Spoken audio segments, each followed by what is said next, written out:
like I should have a camera around my neck. So I get to the produce. The number one tip I wanted to give in terms of variety is I buy what's on sale. And that's what dictates what I keep stocking in my refrigerator and what I'm going to prep. So another main tip I want to share too, a lot of people shop by recipe. They'll print out the recipe and then they'll go buy ingredients for the recipe. It's very expensive, and then you end up with extra and you don't know what to do with it. My number one advice for you is stock up on things that I'm going to show you and create recipes from what you have. Because any kind of recipe can be created from what you have on stock. So I start with the sale items. For example, I came here yesterday and scoped it out. Pineapple on sale. And even if you're a local person, do you guys run specials or do you have sales? Or? I do a little bit. The closest major grocery store is like an hour and 20 minutes away. Okay. So sometimes I make monthly trips and stock up or go to Sam's. Sam's is there, and so Well, even if there's not sales, I found myself to get something new every time. So say, for example, I got pineapple, and then I'll come down, and what I really encourage you guys to do is look at the different prices, and the price per pound, the price per ounce, because that's where you're going to get your saving. So for example, apples, Honeycrisp apples are very expensive. So do you really need Honeycrisp apples if savings is your priority?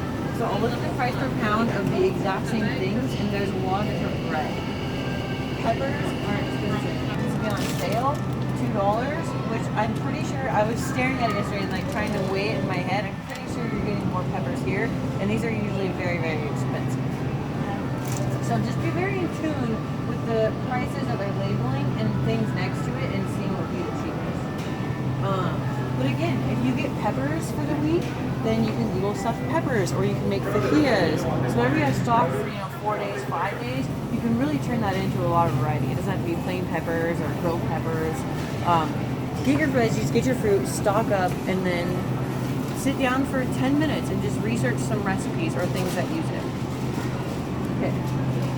It's organic, but I have to say I think it just comes down to the person and the priorities that they set, and I think there's a spectrum.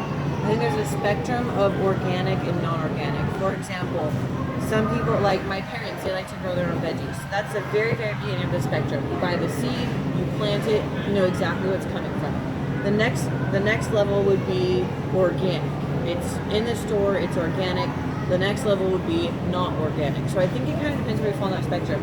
Within those spectrums, there's different fruits and veggies they say hold onto and absorb the pesticides more. I can't say I'm always buying organic, one, because in the grand scheme of a lifelong time of health, I don't know. There's a lot of studies that go back and forth about organic. For example, if someone is interested in buying organic and price isn't an option, and price isn't a concern, I would recommend apples, buying apples that are organic, tomatoes, things that you eat the skin. So what about that, the Dirty Dozen and the Clean 15? Exactly. Is that a good? Yes, That's what I kind of do. is. I'm like, some things I won't worry about getting organic. Yes. But then, So I guess as I'm talking a lot, that's kind of my summary. Is it kind of depends on what your priorities are, or I will never say sacrifice cost to eat less healthy, like don't eat fast food. But the Dirty Dozen is a great guideline. There's a guideline online that tells you which foods absorb the most pesticides. So again, as we'll find in the workshops, I really, really like to advocate for finding what works for you and just kind of picking and choosing. So like some people, if they say they want chips, okay, if you're going to eat chips, eat these instead. Okay, if you're not eating veggies and you're going to eat non-organic veggies, but you're eating veggies, then eat veggies. So, great question. And if that is something you're interested in, the Dirty Dozen and the guideline online that tells you about the organic and non-organic is a great guideline. So, any other questions about this?